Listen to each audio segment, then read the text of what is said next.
আমরা শুরু করেছিলাম সংগঠনের পক্ষ থেকে এই কথা বলে যে বুদ্ধদেব ভট্টাচার্যের স্মরণ সভা বা তাকে স্মরণ করা আমাদের কাছে কোনো আনুষ্ঠানিকতা নয়, এটা আমাদেরকে আত্মস্থ করার বিষয়।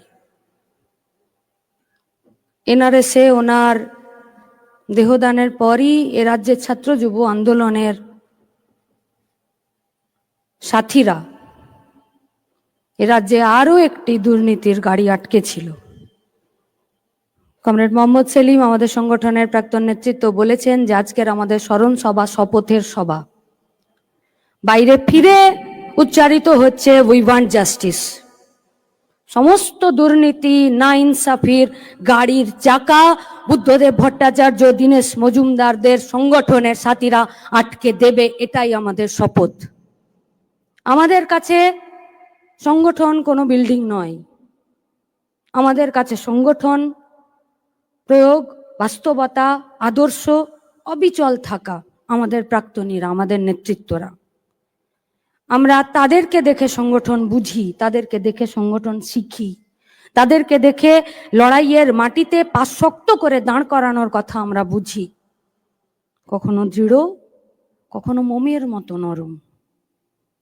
প্রতিদিন কখনো পিঠে হাত রেখে, কখনো মাথায় হাত রেখে, কখনো বাঁক মোড়ে সামনে দাঁড়িয়ে ডিওয়াইএফ, ডিওয়াইএফআই নেতৃত্ব, আদর্শ, নেতা এবং প্রতিদিনের বাস্তবতা আমাদেরকে গলির মুখে কোন মোড় নিতে হবে শিখিয়ে দেয়। তাই শেষে ওনার কথা অনুযায়ী, কমরেড বুদ্ধদেব ভট্টাচার্যের কথা অনুযায়ী, পশ্চিমবঙ্গে বিকল্প মানে বামপন্থা, আরো বামপন্থা।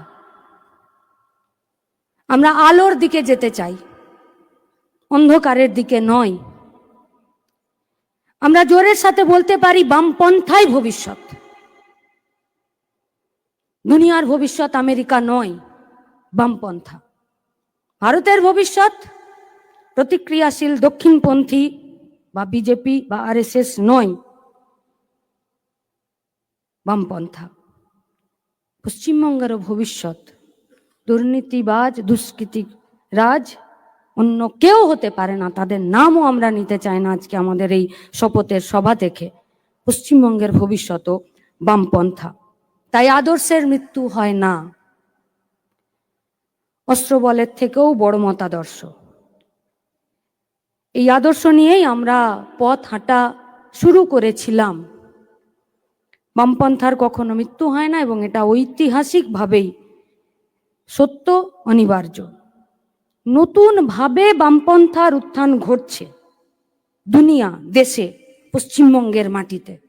14 তারিখের রাত, তারপরে আজ বাইরের রাস্তায় অব্যাহত রাখতে হবে সব বাধা, অচলায়তন, পুরনো ছক ভেঙে আমাদেরকে ফেলতেই হবে নতুনের জন্য, নতুনভাবে এগোতে হবে।